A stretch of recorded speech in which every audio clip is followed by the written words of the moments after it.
C'est donc Ouais. hop, l'enregistrement est lancé. Moi, je vais couper ma caméra et je reste disponible si besoin. Et puis je vous laisse. Très bien. Merci Hélène. Bonsoir à tous. Donc on va démarrer ce 4e et dernier live. Voilà. Donc aujourd'hui, enfin vous êtes encore peu nombreux, donc on va essayer d'adapter nos interventions à ce format. Donc surtout n'hésitez pas à poser vos questions, soit dans la messagerie, soit même presque directement. Voilà, vous êtes suffisamment peu nombreux pour que ça puisse se passer comme ça. Je vais commencer par me présenter, puis ensuite je laisserai Nicolas se présenter lui aussi. Donc moi, je suis Anne-Sophie Godon, je suis à la fois professeure associée au CNAM et je suis donc chez Malakoff Humanis en charge de toute notre politique d'accompagnement des entreprises, des salariés, et je dirige un important programme de recherche sur les questions de santé, de qualité de vie au travail et tous les enjeux que ça peut présenter pour les entreprises. Et donc, j'ai le plaisir d'avoir dessiné et animé ce MOOC. Voilà, donc je vous remercie de l'avoir suivi. Je vous présente aussi nos meilleurs vœux pour cette nouvelle année. Voilà, on sait que pour certains d'entre vous, ça représente une année de changement, de challenge. Donc voilà, très bonne année à vous tous. Voilà, et j'ai le plaisir d'avoir à mes côtés Nicolas, avec lequel j'ai le plaisir d'échanger depuis de nombreuses années. Et qui a accepté évidemment de participer à ce live, mais aussi d'enregistrer une séquence donc pour alimenter cette nouvelle rubrique qu'on a créée cette année et qui vise à s'intéresser à la santé des managers. Donc le message qu'on voulait vous adresser, c'était que c'était important de prendre soin des autres, d'essayer d'intégrer les enjeux de santé dans vos pratiques managériales quotidiennes, mais que pour faire tout ça, il fallait aussi prendre soin de vous. Voilà, et donc on a créé une 4e semaine dédiée aux enjeux de santé, et donc j'ai naturellement pensé à Nicolas, à la fois pour une séquence vidéo et pour co-animer avec moi ce live. Voilà, donc Nicolas, je te laisse te présenter. Ensuite, je dirais quelques mots peut-être des éléments clés qui nous ont alertés quand on parle de santé des managers. Et puis ensuite, Nicolas partagera à la fois peut-être un peu de son histoire, mais aussi surtout les enseignements qu'il en a tirés. Voilà, Nicolas, à toi. Merci Anne-Sophie. Écoute, ravi d'être à tes côtés pour continuer à apporter la bonne parole sur la santé et comment apprendre à s'écouter. Alors moi, je suis Nicolas Dueb, j'ai 47 ans, je suis marié, j'ai 4 enfants et j'ai un parcours de chef d'entreprise, d'entrepreneur, ce qu'on appellerait aujourd'hui dans la tech, mais qu'on appelait à la fin des années 2000 dans Internet. En commençant à créer le site accorhotel.com, montant une société dans les contenus pour mobile, Selfish, et puis la dernière, une plateforme de streaming vidéo thématique que j'ai cotée, que j'ai introduite sur Euronext Growth en novembre 2020. Mais bon, on n'est pas là pour parler de ces aventures entrepreneuriales. On est plus là pour parler de pourquoi il est si évident de s'écouter. Et en fait, je pense que tu vas me lancer sur le sujet après avoir déroulé quelques chiffres, mais comment en fait opposer croissance ou performance et santé est une ineptie, et comment ça peut être destructeur de valeur. Très bien, merci Nicolas. Donc très très rapidement, pour reprendre quelques-uns des éléments que j'ai partagés avec vous dans la vidéo d'introduction de cette 4e semaine, peut-être quelques éléments. D'une part, des managers qui finalement sortent de ces années à la fois de crise Covid, mais de transformation totalement épuisés. Il y a un sentiment effectivement d'épuisement important, beaucoup plus important que la moyenne des salariés. Ça se traduit d'ailleurs par des troubles du sommeil, des problèmes d'insomnie. Ça se traduit aussi par une consommation d'antidépresseurs, d'anxiolytiques largement au-dessus de la moyenne des salariés, et ça concerne un quart des managers. Donc vraiment, en tous les cas, les managers nous disent avoir un état de santé mentale plutôt dégradé et plus dégradé que la moyenne des salariés. Ça se voit dans les arrêts maladie, avec finalement plus d'un manager sur deux qui s'est arrêté en 2023, et c'est 13 points de plus qu'en 2022. Donc, un état de santé qui est suffisamment dégradé quand même pour que ça conduise à s'arrêter de manière fréquente, plus fréquente que la moyenne des salariés. Et au-delà de ce phénomène d'absentéisme, il y en a un qui devrait nous interpeller aussi, c'est que les managers sont aussi plus nombreux à renoncer à prendre un arrêt maladie et donc à continuer à travailler alors même qu'ils sont malades. Donc non seulement ils sont plus absents, mais si en plus ils prenaient tous les arrêts maladie qui seraient nécessaires, eh bien on aurait une situation encore plus grave. Alors, où trouver finalement les origines de ces difficultés? Elles sont multiples. D'une part, il y a des enjeux liés au travail, à son organisation, notamment à la mise en œuvre du télétravail, mais il y a aussi un sentiment de moindre autonomie, de moindre capacité à prendre des décisions.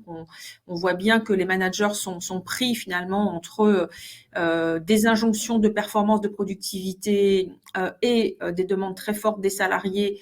Et au milieu de tout ça, la nécessité de piloter des transformations importantes.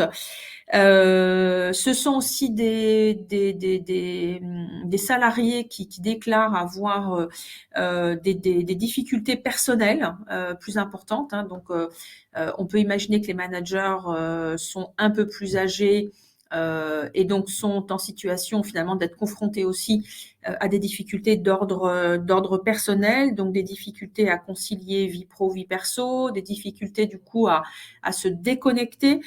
Voilà, donc des managers qui finalement cette fin d'année 2023 étaient dans une situation finalement pas très simple et qui aspirent à quoi? Eh bien, ils aspirent à plus de flexibilité, un meilleur équilibre vie pro vie perso, plus d'autonomie, retrouver un niveau de confiance important avec leurs supérieurs.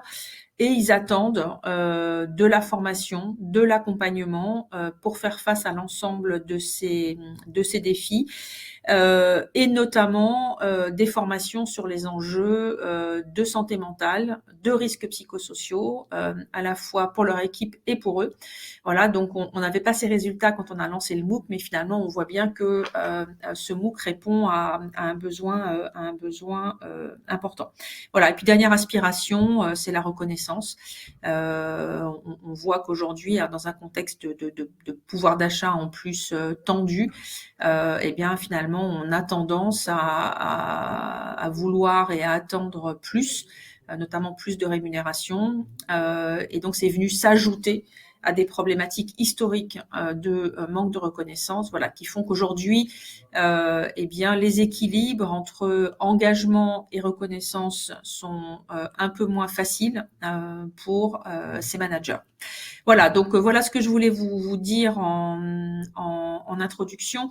Et donc Nicolas, peut-être une première question pour toi, c'est comment finalement tu es venu, donc tu nous l'as dit, tu étais un chef d'entreprise, un multi-entrepreneur, et comment tu en es venu à t'intéresser à cette question finalement de la santé des dirigeants et des managers. Voilà, est-ce que tu peux nous dire 2 mots de ton parcours avant de nous donner eh bien tes conseils, tes recommandations.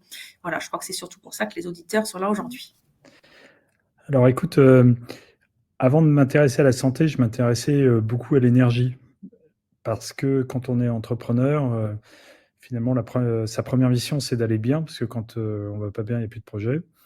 Mais avant tout, on est une station-service d'énergie. On doit pour faire exister un projet, donner de l'énergie à ses salariés, à ses actionnaires, à ses clients, à ses fournisseurs, à tout le monde. Il faut embarquer tout le monde dans l'histoire.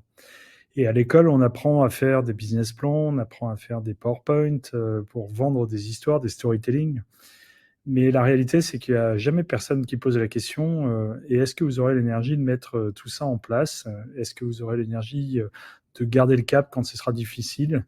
Et comment vous allez arriver à tenir le cap? Et cette question, aussi stupide qu'elle soit, en fait, elle est totalement centrale. On est à quelques mois des JO et il n'y aura pas de champion olympique qui sera en mauvaise santé. Il n'y aura pas de champion olympique montant sur le podium qui n'a pas pris soin de lui, qui ne s'est pas écouté. Et il n'y aura pas de champion olympique qui n'aura pas aussi, en général, un coach ou quelqu'un pour l'accompagner et vérifier que tout ça se passe convenablement. Et donc cette notion d'énergie pour un entrepreneur, mais également pour un dirigeant et également pour un manager, puisqu'en fait l'énergie c'est comme le pétrole de tout le monde dans les organisations. C'est pas un sujet exclusivement réservé aux entrepreneurs, même s'il est évident et caricatural pour les entrepreneurs, il est quand même bien présent pour tout le monde. Et en fait, moi, je m'étais posé cette question déjà à travers un premier livre rédigé en fin 2019-2020, qui s'appelait « Votre énergie est inépuisable » et qui était la réflexion d'un jeune entrepreneur déjà à l'époque, puisque je savais quelques années plus tôt, qui, à la naissance de son troisième enfant, réalise que celui-ci ne dort pas, donc je ne dors plus, donc je ne suis plus compétitif puisque je suis complètement fracassé le lendemain et je n'ai plus d'énergie à donner aux uns et aux autres. Et en fait, quand tu fais le constat finalement à 32 ans que tu es déjà un peu sur les rotules, tu as un petit côté tout ça pour ça, quoi. C'est une espèce de désillusion un peu traumatique. Et en fait, c'est à ce moment-là que j'ai réfléchi, puis j'ai un peu théorisé l'histoire d'une pile. En fait, on est un peu tous des piles, avec comme ton téléphone portable que tu recharges la nuit et le matin, il a 100% et tu vas utiliser la batterie pendant la journée.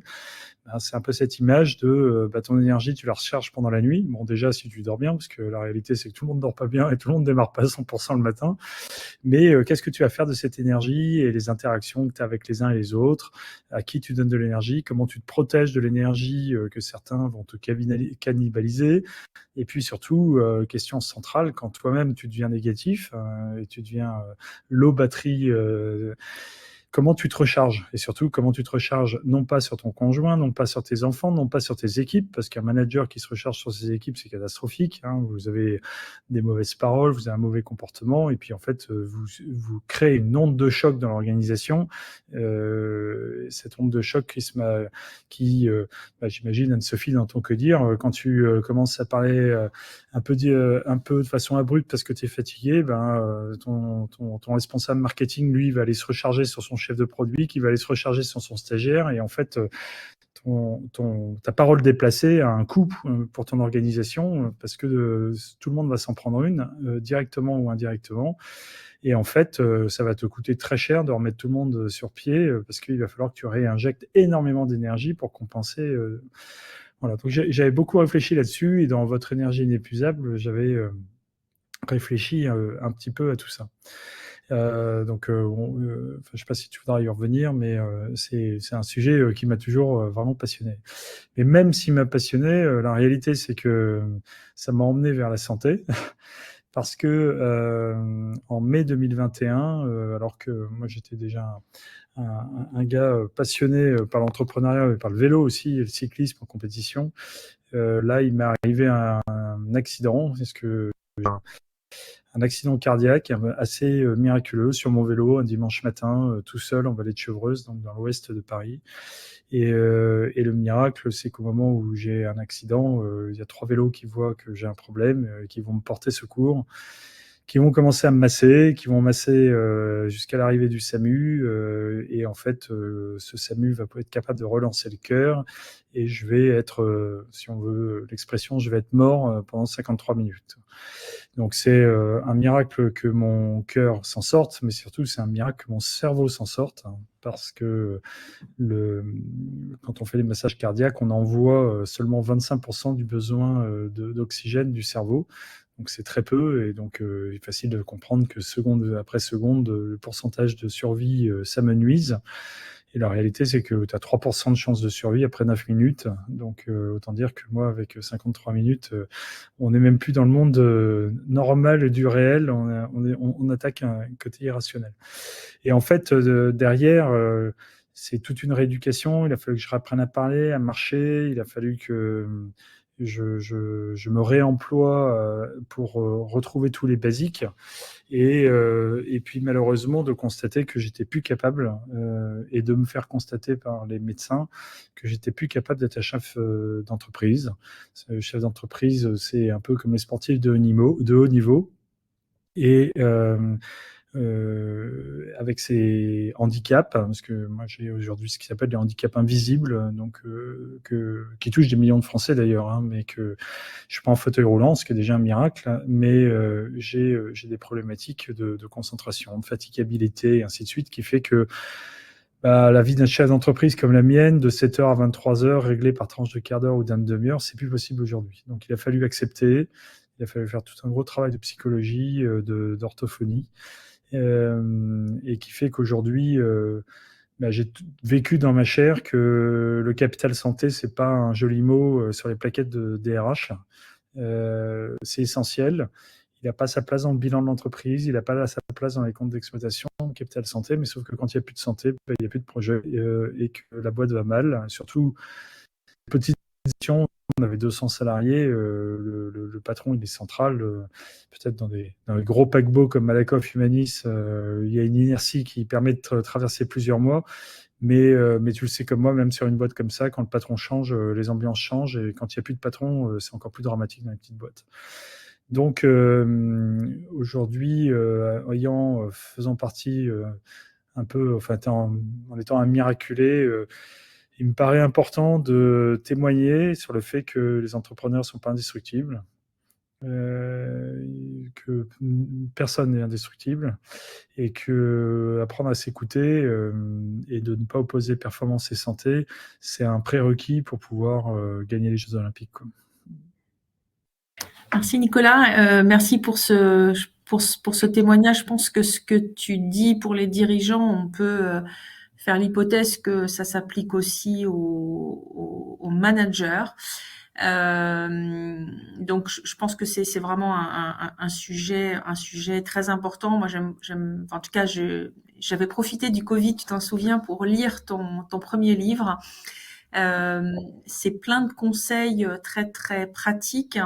À la fois, tu l'as dit, sur comment gérer son énergie, mais aussi comment se protéger comment repérer et se protéger de ceux qui nous en pompent. Alors ceux ou les activités qui finalement nous en prennent un peu. Et cette image de la pile, moi je l'ai toujours gardée bien en tête. Ce qui est intéressant aussi, c'est que Cécile Dejoux, elle a posé aussi l'idée que dans les qualités du manager de demain, la capacité à gérer son énergie allait être clé. Donc, vous vous retrouvez aussi sur cette dimension. Alors, il y a une question qui t'est posée, donc peut-être on va répondre d'abord à cette question, et ensuite, moi j'aimerais comme première question, finalement, te demander si tu as le sentiment que cette question, la question de la santé du dirigeant, la question de la santé des managers, finalement, elle est suffisamment intégrée à la fois par les dirigeants eux-mêmes, tu vois, mais dans les organisations. Donc ça, ce sera ma question. Et il y a Laurence qui te demande, à l'orée de votre expérience personnelle, est-ce que tu réécrirais ton livre de la même manière? Qu'est-ce que tu garderais? Qu'est-ce que tu laisserais de côté? Qu'est-ce que tu dirais peut-être un peu différemment? C'est une très bonne question. Alors, en fait, j'ai écrit le même livre et je ne change pas une ligne. Parce que le livre, d'abord, il y a plus un côté méthodologie. Donc, la méthode, elle est bonne, hein. Elle m'a permis de faire plein de choses. Elle a permis d'entreprendre, de créer une famille, d'être un père présent, un mari aimant. C'est ça que je voulais faire, être un peu sur tous les tableaux. Donc, elle fonctionne bien. Elle fonctionne très, très bien. Après, il y a des biais, et ce qui est vrai à 20 ans n'est pas vrai à 30 ans, qui n'est pas encore vrai à 40 ans, qui est encore moins vrai à 50 ans, donc les choses évoluent. Et moi, aujourd'hui, je porte un propos que les 20 ans,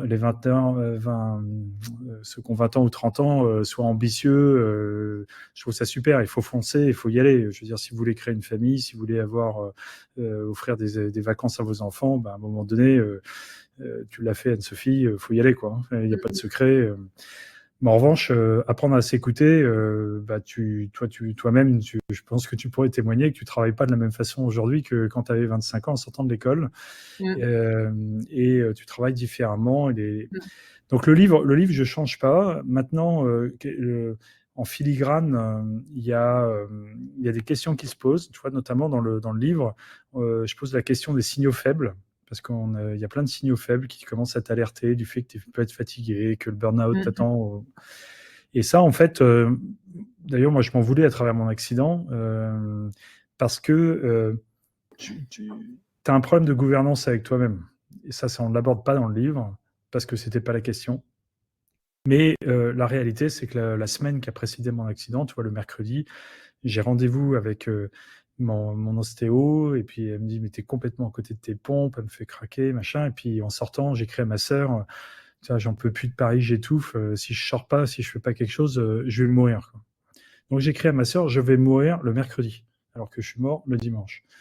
Mais la réalité, c'est quoi? C'est que si on m'avait dit, mais tu sais, Nicolas, faut que tu changes de vie, là, tes signaux, ils sont pas faibles, ils sont forts, et dimanche, t'es mort, c'est que tu veux pas les entendre. Tu peux pas les entendre. Et pourquoi? Parce qu'en fait, tu as un coût au changement qui est délirant. T'imagines, attends, tu me dis que je suis mort, j'ai 4 enfants, ils sont scolarisés, ma femme a un job, elle est contente dans son job. Qu'est-ce que je vais imposer à tout le monde on plie bagage et on va se mettre au milieu de la forêt? Enfin, je veux dire, ça n'existe pas, ce genre de. Donc, tu nies la situation. C'est-à-dire que les signaux faibles, moi, ils étaient même plus faibles, ils sont forts, et tu n'es pas capable de les prendre en compte parce que tu ne veux pas voir, tu ne veux pas entendre, tu ne veux pas tout remettre en cause. Alors, il y a des biais aussi, tu as des biais cognitifs. Le biais cognitif du sportif d'endurance, c'est celui de jouer avec sa souffrance. Donc, plus tu as mal, plus tu as une certaine jouissance, et d'ailleurs, ton kiff, c'est d'emmener ta souffrance toujours plus loin. Donc, en fait, tu as mis ton corps sous la contrainte, sous le joug de ta volonté, donc tu l'emmènes là où tu veux. Donc, t'as mal, ta volonté dit, on n'écoute pas, c'est moi qui dicte. Puis tu as le biais de l'entrepreneur aussi, mais qui est un peu le biais aussi d'une maman avec sa charge mentale. Tu gères des trucs toute la journée, des merdes à plus en pouvoir. Donc, là, tu as une nouvelle merde qui est un peu celle de la santé. Hop, tu la mets dans la liste et puis on la gérera plus tard. Et on verra ça plus tard. Et la réalité, c'est qu'une merde de santé, c'est pas celle d'une cartouche d'imprimante qui marche pas bien, ou de ton banquier qui t'appelle en te disant ça serait quand même bien de mettre un peu plus de trésorerie sur le compte. Et elle est plus importante, et tu veux pas l'entendre, ça aussi. Donc, alors là, il y a un problème de gouvernance. J'ai pas vraiment la solution. Je pense que la présence d'un tiers, c'est vraiment important. Mais un tiers, tu construis une relation avec le temps. Tu construis presque un confident qui, quand il va te parler et qui va savoir te parler, tu vas l'écouter, tu vas montrer en action. Je dis peut-être parce que j'en sais rien, et avec une extrême humilité, en l'occurrence, j'avais des gens qui me suivaient et avec qui je discutais, 15 jours avant, ils se sont aperçus de rien. Parce que j'avais un conseil d'administration, ils se sont aperçus de rien. Donc, tu peux aussi jouer un jeu de rôle avec ces biais-là, qui t'emmène très très loin. Alors, donc ça, c'est pas dans le livre, ça mériterait d'être ajouté, donc ça va être dans le nouveau livre qui sortira le 29 février. On va réfléchir un peu plus là-dessus. Puis il y a une autre dimension qui est celle, notamment quand je dis que les choses évoluent avec l'âge. 20 ou 30 ans, oui, il faut être dans la performance. Oui, il faut avoir donné le meilleur. Oui, il faut avoir envie d'être le meilleur. Oui, il faut vouloir conquérir le monde. Quand tu vieillis, alors moi, 45 ans, c'était pas très vieux, hein, mais en tous les cas, clairement, à 50 ans, ton modèle, ton moteur, c'est plus vraiment la performance. Faire la compète avec ceux qui ont 25 ans, ça marche plus, quoi. Tu dois trouver un autre moteur. Et c'est, par exemple, aujourd'hui, le moteur de la joie, du plaisir, qui est celui qui m'amène à te parler aujourd'hui et à parler à d'autres, est beaucoup plus présent. Et je le fais pas pour faire une performance. J'ai pas d'ailleurs aucune évaluation à travers cet exercice. Donc, il y a un peu ça aussi dans le livre. Peut-être qu'on est un peu au service de la performance, mais en même temps, je le redis, à 20 ou 30 ans, si tu n'as pas cette ambition-là, bah, tu peux rater des choses. Donc, c'est un équilibre. Comme je disais, il ne faut pas opposer performance et santé. Moi, je pense que j'étais peut-être extrême d'un côté, et ça, on n'en parle pas dans le livre. Il y a un juste équilibre entre dans l'écoute de soi-même est important pour pouvoir durer, quoi. Ouais, moi je trouve que cette question moi je trouve que cette question de l'écoute de soi, elle est très centrale, hein. Et cette question finalement de l'auto-arbitrage. Tout à l'heure, je parlais de l'absentéisme, hein. Et finalement, quand on voit que les managers sont, parce qu'il y a une part d'auto-arbitrage dans l'absentéisme maladie. Je suis malade, est-ce que je vais voir un médecin? Bah, pas toujours. Je me dis que ça va passer.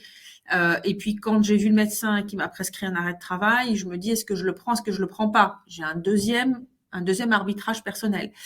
Et puis quand j'ai eu, même si je prends mon arrêt maladie et qui dure 5 jours, au bout de 3 jours, je vais peut-être me dire je reviens au travail au bout du 4e jour au lieu de revenir au bout du 6e jour. Donc on voit que ce que tu dis, c'est-à-dire cette question finalement de l'écoute personnelle, ça rejoint aussi des phénomènes qu'on a observés autour de finalement l'arbitrage.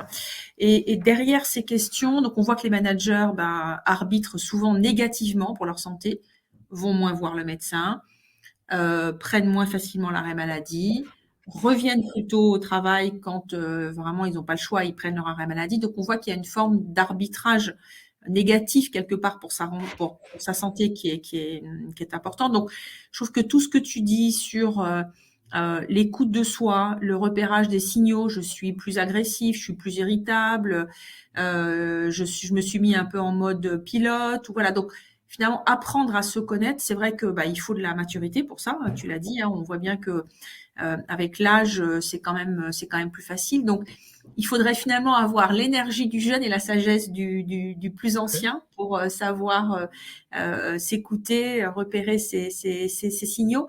Est-ce que toi, tu as vu, parce que là, on parle à des managers ou à des personnes qui sont en entreprise, est-ce que toi, tu as vu des dirigeants, des entreprises ou même des solutions qui te semble finalement, à part évidemment acheter ton livre et lire ton livre, moi ça a été vraiment le premier sur l'énergie pour moi a été vraiment une révélation. Donc sans vouloir faire plus de pub que ça, moi je trouve que il y a parfois des paroles, des lectures, des écrits, voilà, qui finalement portent, et donc je pense que c'est absolument central.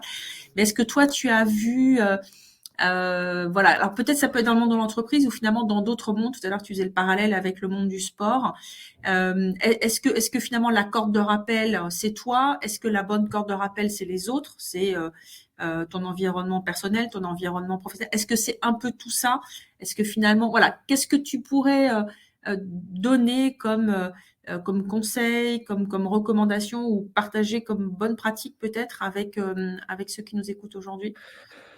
Ah oui, écoute, ça, c'est une question qui est très difficile parce que ce serait, je peux partager des enseignements ou des réflexions, mais j'ai pas vraiment de solution en tant que telle qui sont sur étagère. En fait, déjà, la première chose, c'est de témoigner pour dire que l'accident, il est possible. C'est une évidence, ça peut paraître complètement basique, mais pour moi, c'était pas possible. Enfin, la notion d'indestructible, c'est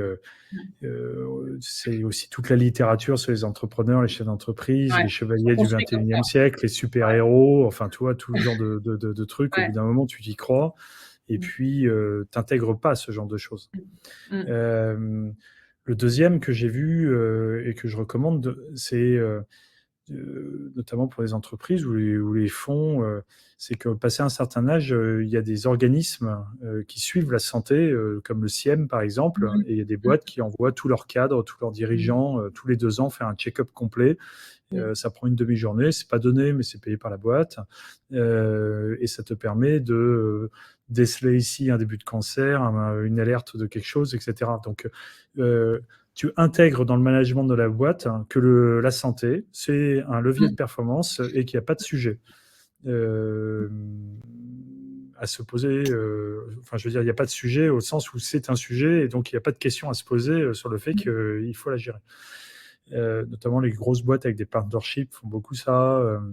Ouais, moi, tu vois, quand j'ai fait un LBO, l'assureur, il m'a demandé un check-up parce que lui, il assure, il a des stats, nothing personal, mais je veux juste checker que tout va bien.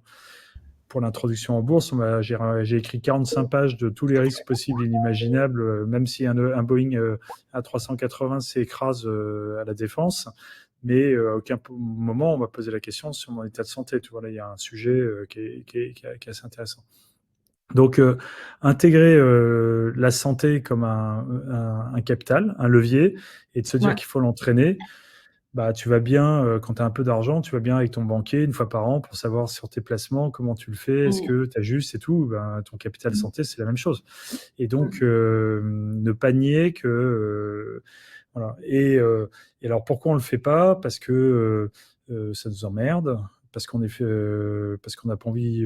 Moi, j'avais horreur des hôpitaux, des odeurs des hôpitaux, ce genre de choses. Donc, j'ai horreur qu'on me parle de ma santé. Je procrastine à mort. Je veux pas entendre des mauvaises nouvelles. Tu vois, donc, la meilleure façon de pas avoir de mauvaises nouvelles, c'est de rien entendre.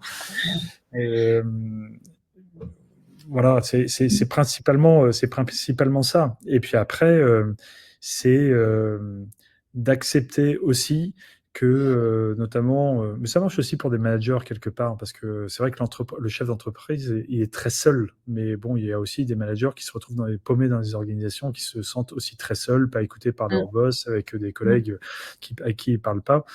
Et en fait, éviter les situations de solitude.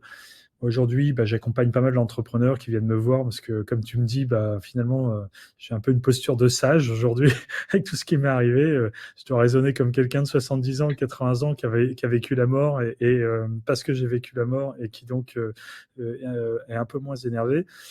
Et en fait, d'avoir quelqu'un à côté de toi qui t'aide à relativiser, qui te prend du recul, qui dit, écoute, là, tu t'énerves pas, qui te donne un autre point de vue. Tu baisses quand même aussi assez significativement la tension et tu trouves des réponses plus rapidement. Et moi, combien de fois j'ai eu le Pentium qui est parti en sucette tout seul à essayer de trouver des solutions introuvables. Voilà.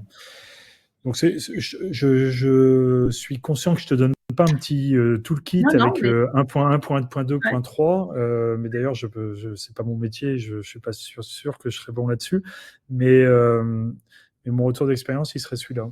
Ouais, moi, ça évoque, quand je t'écoute, Nicolas, ça évoque quand même, enfin, tout ce que tu as dit, ça évoque par exemple le co-développement. C'est-à-dire, tu vois, le fait que les managers puissent finalement s'entraider et en fait tenter de répondre ensemble aux difficultés de l'un. Donc, je pense enfin, ça évoque pour moi ça évoque le fait de pas rester seul, de finalement lutter contre l'isolement et d'accepter quand on est manager de parler aussi de ces difficultés et puis d'accepter aussi le feedback parce que parfois dans le feedback on peut repérer finalement des moments où on est sorti de ses gonds, voilà, où on n'a pas forcément dit ou fait les choses comme il aurait fallu le faire.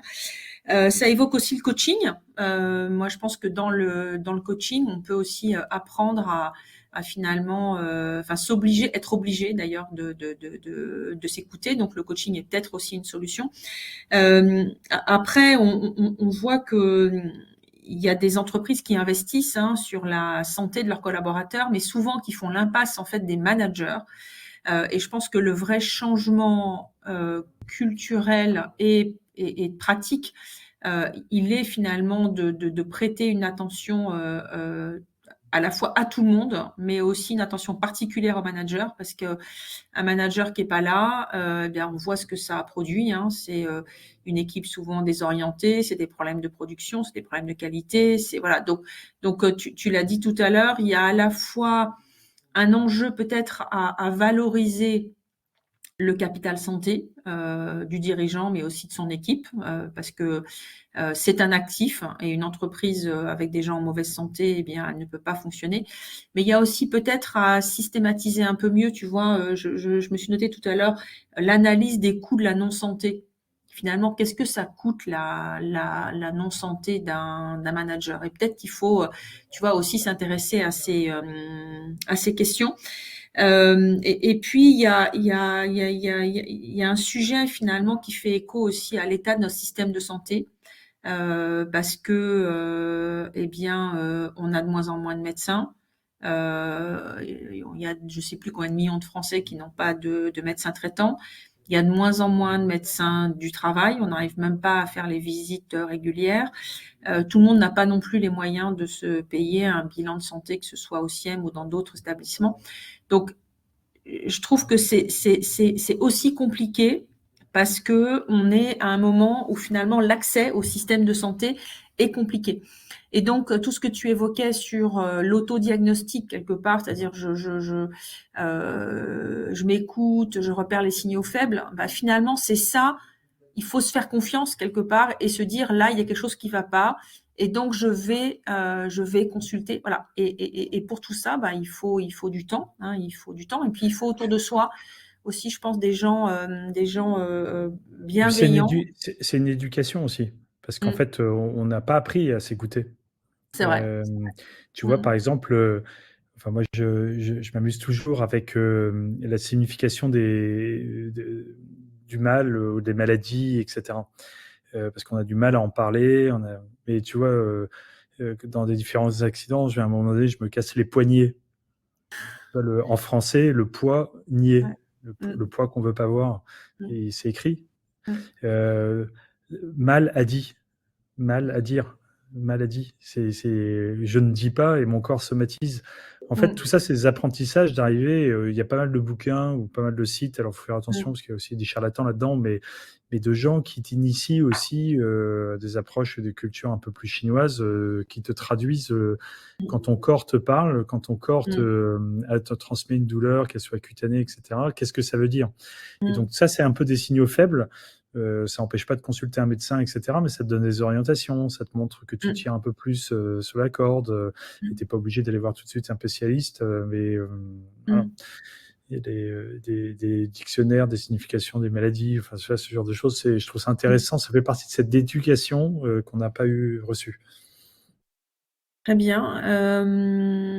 Bah écoute Nicolas, moi je trouve que ça fait, en tous les cas, enfin ton témoignage est un bon exemple, hein, à la fois de la difficulté à s'écouter, du fait qu'on n'est pas tous incassables, voilà, loin s'en faut, et que ben, même ceux qui étaient les plus sportifs, parce que tu étais extrêmement sportif, tu faisais attention à ta santé, ben, il y a un moment donné où effectivement voilà, bah, les choses peuvent malheureusement se dégrader. Donc moi, je crois qu'il faut vraiment avoir ça en tête.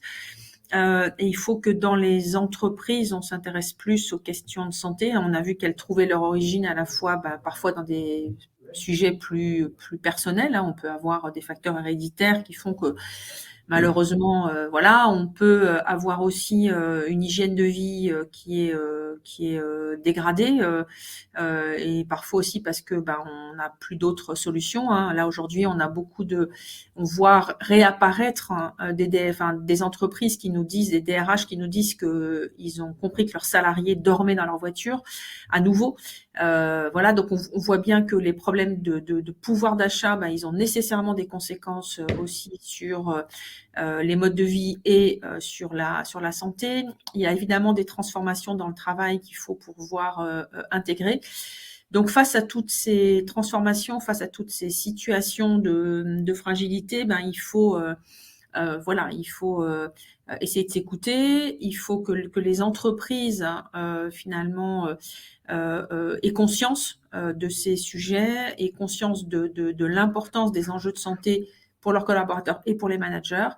Et il faut se donner les moyens individuels et collectifs de finalement repérer les facteurs de risque le plus tôt possible, les prendre en charge. Alors, tout à l'heure, tu parlais des bilans de santé, mais il y a quand même des solutions de dépistage qui sont ou de bilan de santé, y compris à distance maintenant, qui existent et que certaines entreprises d'ailleurs ont intégré. Mais je crois qu'un des meilleurs conseils qu'on peut donner, c'est aussi juste d'en parler, c'est-à-dire de finalement faire de ce sujet un sujet de discussion. Et on n'a pas évoqué d'ailleurs un dernier point qui est l'exemplarité du dirigeant. Finalement, qu'est-ce que ça dit à des salariés, des managers? Qu'est-ce que ça dit un dirigeant qui fait pas attention, qui finalement crame ses barrettes d'énergie, comme tu dis, ou brûle son capital santé. Donc peut-être il y a peut-être un dernier sujet que tu peux aborder qui est Tu sais, chez les l'exemplarité. ouais, l'exemplarité, enfin, je sais pas si c'est une exemplarité parce que d'abord, en fait, chez les Chinois, la première mission de l'empereur, c'est d'aller bien. Mhm. Ben, la même chose, hein, avec un patron, un chef d'entreprise, sa première mission, c'est d'aller bien. Parce que quand ça va pas bien, tu es sûr que la boîte va pas bien. S'il va bien, tu donnes une chance à la boîte d'aller bien. Et ça, on l'oublie. Et, et donc, la notion d'exemplarité, elle est vicieuse parce que justement, pour être combien il y a de patrons qui arrivent, qui sont les premiers au bureau, qui sont les derniers pour montrer qu'ils bossent beaucoup, qui veulent mettre la pression comme ça, qui s'usent et qui s'oublient et qui, au bout d'un moment, à vouloir être exemplaires, détruisent un maximum de valeur. Et ça, justement, je pensais à un biais, quoi, l'exemplarité, quoi. Et Très bien. si tu es un patron et que ça va pas bien, peut-être que si tu aimes jouer au piano, va jouer au piano. Et c'est comme ça que tu te recharges. Et en fait, tes salariés, le premier truc qu'ils te demandent, c'est non pas que tu bosses beaucoup et que tu sois en train de leur montrer que tout va bien, c'est justement que tu ailles bien. Et donc, en fait, l'exemplarité, c'est, à mon avis, un biais d'entrepreneur pour se rassurer, pour se dire, parce qu'on bosse beaucoup, on donne une chance à la boîte et puis elle va être performante et ainsi de suite. Et ça fonctionne pas comme ça. Et pour rebondir sur ton point d'avant par rapport aux entreprises, tu vois, la valeur travail en France, ça reste quand même une valeur qui est avec une petite connotation négative. Donc, on envisage, d'un point de vue RH, des compensations pour éviter le burn-out ou d'aller trop loin ou que ça coûte trop cher ou qu'on se retrouve avec des problèmes sociaux au tribunal et ainsi de suite. Mais la réalité, c'est que si tu réinverses complètement le modèle et que tu dis d'ailleurs, peut-être que tu as ça chez Malakoff, des études, mais à mon avis, la performance économique et le taux d'absentéisme, ça doit être complètement corrélé, quoi. Ça m'étonnerait qu'il y ait des boîtes qui cartonnent et qui soient durablement performantes avec un taux d'absentéisme énorme. Et donc, si c'est corrélé, tu réinverses le truc et tu te dis que les RH, c'est pas de la ressource humaine pour pouvoir être au service de la performance globale, mais c'est de faire en sorte que tu aies une équipe en pleine santé et donc ton boulot, c'est de faire en sorte que tout le monde soit bien, et d'où la performance de l'entreprise et pas l'inverse. Et bien, je pense que là, il y a un témoignage qui est assez fort, mais ça, faut faire confiance. Malheureusement, le droit social français n'est pas quand même conçu pour faire construire une confiance incroyable entre le patron et ses salariés. Mais c'est ça dont on a besoin et dans lequel on est un peu verrouillé, quoi.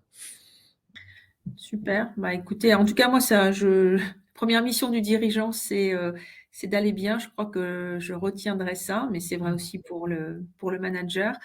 Je ne sais pas si vous avez des questions. Est-ce que certains souhaitent même prendre la parole et intervenir? Vous êtes tous silencieux. Bon, alors écoutez, on va arrêter On va, peut-être. on va remercier Laurence qui est celle qui s'est lancée et qui a posé les questions, quoi.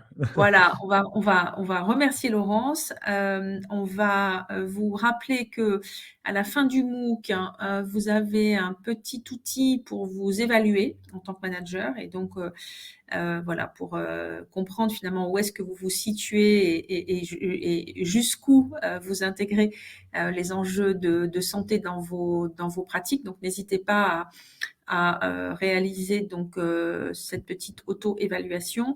Un immense merci Nicolas d'avoir été présent avec nous ce soir.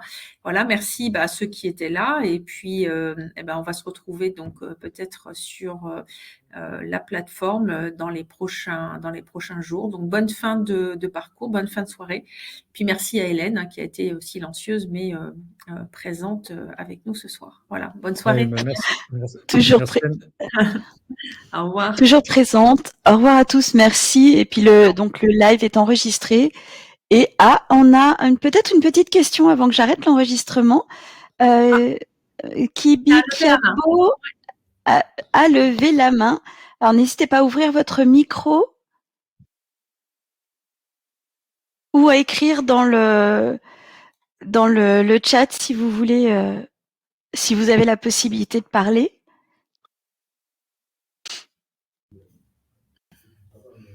Je me demande, Hélène, si c'était pas une erreur, parce que du coup, la main est devenue baissée.